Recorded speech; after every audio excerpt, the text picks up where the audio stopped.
अच्युतं केशवं कृष्णदामोदरं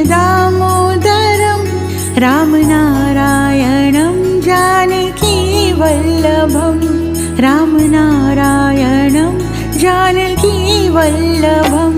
कौन कहते हैं भगवान